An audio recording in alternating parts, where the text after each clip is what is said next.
Everyone, ఇదొక Java script interview question. ఇది చాలా కంపెనీస్ లోని చాలా ఫ్రీక్వెంట్ గా అడుగుతూ ఉంటారు. What is hosting in Java script? Hosting అనేది జావా స్క్రిప్ట్ యొక్క బిహేవియర్. సో ఏమైనా డిక్లరేషన్స్ ఉంటే అది టాప్ ఆఫ్ ద స్కోప్ కి మూవ్ అయిపోతూ ఉంటాయి. మనందరికీ తెలుసు దీనికి అవుట్పుట్ ఏమొస్తుందో 10 అని వస్తుంది.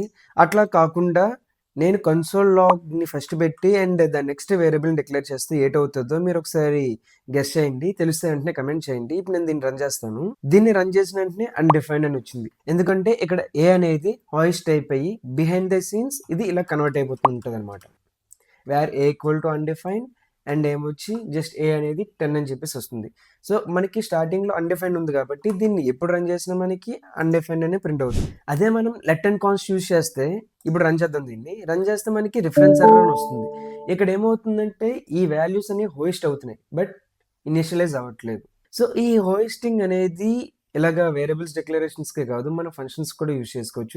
ఈ ఎగ్జాంపుల్ లో నేను కన్సోల్ డాట్ లాగ్ యాడ్ అని చెప్పేసి ఒక ఫంక్షన్ ని ఫస్ట్ కాల్ చేసేసి దాన్ని డిక్లేర్ చేశాను అనమాట. దీనికి అవుట్పుట్ అయితే 3 అని వచ్చింది. సో ఇక్కడ కూడా ఫంక్షన్స్ అనేవి ఫుల్లీ హోస్టెడ్. సో ఇది పైకి మూవ్ అయ్యి మనకి కాల్ అవుతున్నట్లు అనమాట. ఇందాకలో మనం చూసింది ఫంక్షన్ డిక్లరేషన్, కానీ ఇది ఫంక్షన్ ఎక్స్ప్రెషన్. దీనికి అవుట్పుట్ ఏటొస్తుంది మీకు కానీ తెలిస్తే వెంటనే కమెంట్ సెక్షన్ లో కమెంట్ చేయండి. Thank you.